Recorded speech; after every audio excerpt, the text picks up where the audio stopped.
తామర గురించి మనం చెప్పాలంటే లోకం చేత తృణీకరించబడింది, కుటుంబం చేత విక్రించబడింది, అందరి నోట్ల నవ్వులు పాలైంది.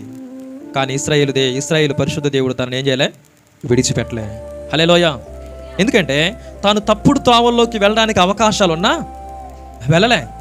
ఒక నిబంధనలో నీతి మాలిన జీవితం, పనికి మాలిన జీవితం జీవించలే. ఎవరో చెప్పండి, ఎవరో? తామర.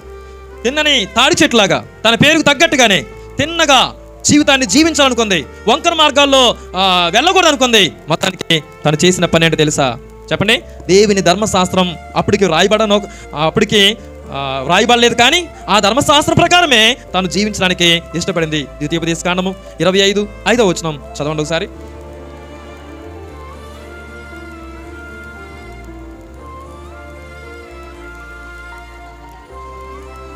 సహోదరులు కూడి నివసించుచుండగా వారిలో ఒకడు సంతానము లేక చనిపోయిన వాని భార్య అన్యుని పెళ్లి చేసుకోకూడదు. ఆమె పెనిమిటి సహోదరుడు ఆమె యొద్దకు పోయి ఆమెను పెళ్లి చేసుకొని తన సహోదరునికి మారుగా, ఇది రూల్ అన్నమాట. రూల్ దేవుని యొక్క ధర్మశాస్త్రం చెప్తున్నది. ఏమైతే చెప్పిందో అప్పుడు ఈ రూల్ లేక తన హృదయంలో ఉన్న ధర్మశాస్త్రం ప్రకారము, దేవుడిచ్చిన మనస్సాక్షి ప్రకారము చెప్పండి, తిన్నని మార్గాల్లోనే బ్రతికింది తప్ప. చెప్పండి, ఈరోజు భర్తలుంటేనే కుదురుగా ఉండలేదు, భర్తలుంటేనే వంకర మార్గాల్లో బ్రతుకుతున్న దుర్మార్గ స్త్రీలో లేకుండా పోలేదు. కానీ భర్త లేకపోయినా సరే ఎంత వెయిట్ చేసింది, తాను తిన్నని మార్గాల్లోనే జీవించడానికి ఇష్టపడింది. అర్థమవుతుందా? అందువల్ల చెప్పండి, తామరులో ఆ యొక్క కుటుంబం రిజెక్ట్ చేసిన, లోకం తనని చెడ్డ చూపు చూసిన, నువ్వు చాలా నష్టజాతకురాలువు అని తనకి ముద్ర వేసినా సరే ఈ యొక్క ఇశ్రాయేలు పరిశుద్ధ దేవుడు తనకి జీవితాన్ని ఇచ్చాడు. తనని జీవితాన్ని ఇవ్వడం మాత్రమే కాదు ప్రియమైన సహోదరులారా, ఆమెను తన వంశావళిలో చేర్చుకున్నాడు. హల్లెలూయా. అర్థమవుతుంది?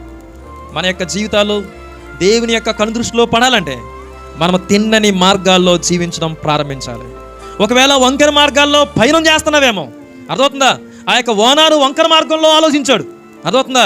తర్వాత ఆ యొక్క ఏరు కూడా వంకరోడిగా జీవించాడు, చెడ్డవాడుగా జీవించాడు. కానీ మంచిది తామారు, ఎవరు చెప్పండి?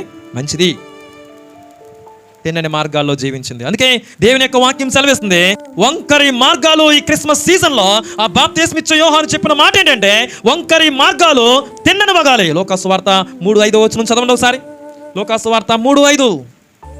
యేసు ప్రభు లోకానికి రావడంలో గొప్ప ఉద్దేశం ఏంటంటే, ప్రభువు మార్గము సిద్ధపరచుడి, ఆయన త్రోవలో సరళము చేయుడి, ప్రతి పల్లము పూడ్చబడాలి,